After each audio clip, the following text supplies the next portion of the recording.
आज हम आपको राधा जी की बड़ी ही अद्भुत कहानी सुनाने जा रहा हूँ। तो चलिए इस कथा के माध्यम से जानते हैं कि राधा जी की मृत्यु कैसे हुई थी। अगर आप इस कथा को सुन रहे हैं तो पूरा सुनिएगा। इस कथा को आधा अधूरा छोड़कर जाने की गलती मत करिएगा, क्योंकि इस कथा को पूरा सुनने से मनचाहा फल की प्राप्ति होगी। इसलिए इस कथा को पूरा सुने। अगर आप भी मेरी तरह राधा रानी के भक्त हैं तो राधा रानी का अनादर ना करें। आज के समय में प्रेम का उदाहरण और प्रतीक राधा कृष्ण के स्वरूप को माना जाता है। राधा कृष्ण के प्रेम की अटूट कहानी पूरी दुनिया में मशहूर है।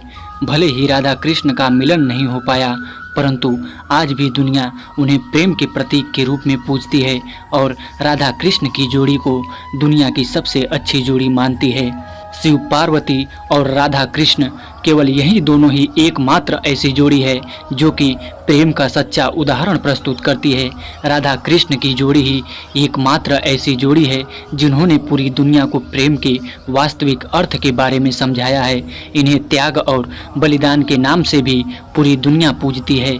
इनके जीवन में कभी भी एक दूसरे से मिलन लिखा ही नहीं था।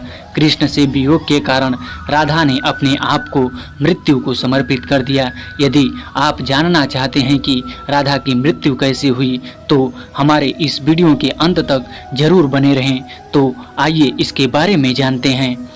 वैसे तो राधा कृष्ण का प्रेम अटूट और अमर है। आज भी लोग इनकी प्रेम कहानी का मिसाल देते हैं। भले ही वे दोनों एक ना हो सके, परंतु फिर भी इनके बीच प्यार बरकरार रहा।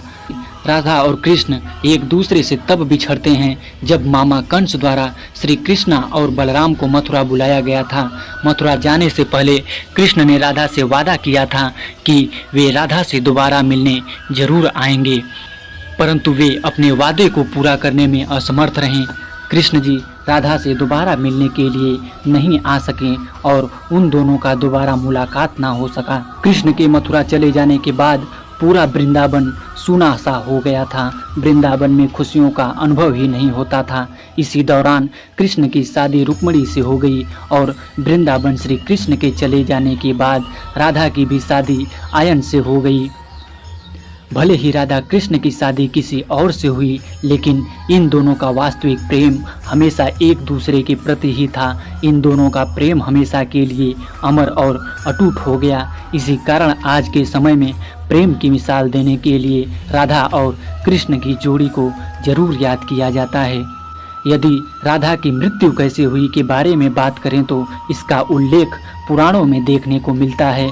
पुराणों में राधा कृष्ण के मिलन से लेकर के वियोग तक की कहानी देखने को मिलती है। कृष्ण से बिछड़ने के बाद राधा का जीवन अधूरा हो गया था। वे अपना जीवन ऐसे व्यतीत करती थीं जैसे कोई मछली बिना जल के हो। राधा ने अपना पूरा जीवन कृष्ण के प्रेम को समर्पित कर दिया था। जब कंस द्वारा कृष्ण और बलराम को मथुरा बुलाया गया तब वह समय राधा और कृष्ण का अंतिम मिलन था। दोनों के बिछड़ने के बाद कृष्ण की शादी रुक्मिणी से हो जाती है और राधा की शादी अयन नाम के एक व्यक्ति से होती है। राधा की शादी होने के बावजूद भी राधा कृष्ण के प्रेम की दीवानी थी। अंत समय में जब राधा कृष्ण से मुलाकात करने के लिए द्वारका पहुंचती हैं तो वह समय राधा की मृत्यु की कहानी से जुड़ा हुआ है। जब राधा कृष्ण से मिलती हैं तब वे भावुक हो जाती हैं और कृष्ण को बांसुरी बजाने की आज्ञा देती हैं। इसी तरह राधा कृष्ण के साथ द्वारका में गुप्त तरीके से रहने लगती हैं, परंतु एक दिन राधा कृष्ण से दूर जाने का निर्णय लेती हैं, क्योंकि राधा को ऐसा लगता था कि कृष्ण के हृदय में अपना पुनः स्थान स्थापित करने के लिए उनसे दूर जाना ही बेहतर होगा। इसी विचारधारा के कारण राधा कृष्ण से दूर किसी जंगल में चली जाती हैं और कृष्ण को भी आवाज लगाकर बुलाती हैं। वह समय उन दोनों के मिलन का अंतिम समय होता है। एक दूसरे से बातचीत करते हुए कृष्ण राधा को अपनी इच्छा व्यक्त करने के लिए बोलते हैं, यानी कि कुछ मांगने के लिए कहते हैं। तब राधा कृष्ण से बांसुरी बजाने की मांग करती हैं। फिर कृष्ण राधा की बात को मानते हुए बहुत ही मधुर बांसुरी की धुन बजाते हैं।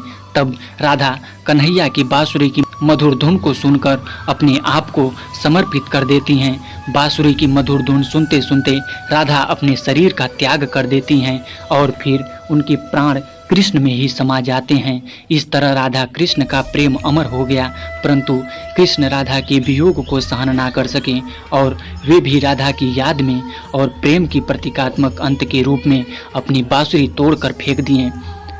बांसुरी का त्याग करने के बाद पूरे जीवन भर कृष्ण बांसुरी या फिर कोई अन्य वादक यंत्र का उपयोग नहीं किए। इस तरह से पुराणों में राधा की मृत्यु का उल्लेख किया गया है। आज भी कृष्ण से पहले राधा को याद किया जाता है, इसलिए तो राधा कृष्ण बोला जाता है। आज इस वीडियो में हमने आपको राधा की मृत्यु कैसे हुई के बारे में पूरी जानकारी दी। वीडियो पसंद आए तो उसे लाइक और शेयर जरूर करें। वीडियो से संबंधित कोई भी सुझाव हो तो हमें कमेंट में जरूर बताएं। इस वीडियो में बोलते समय कोई त्रुटि हुई हो तो मैं क्षमा चाहता हूं। उम्मीद है आप सभी को ये वीडियो अच्छी लगी होगी। अगर आप राधा रानी के सच्चे भक्त हैं तो चैनल को सब्सक्राइब करके वीडियो को लाइक करके कमेंट में राधा रानी जरूर लिखें।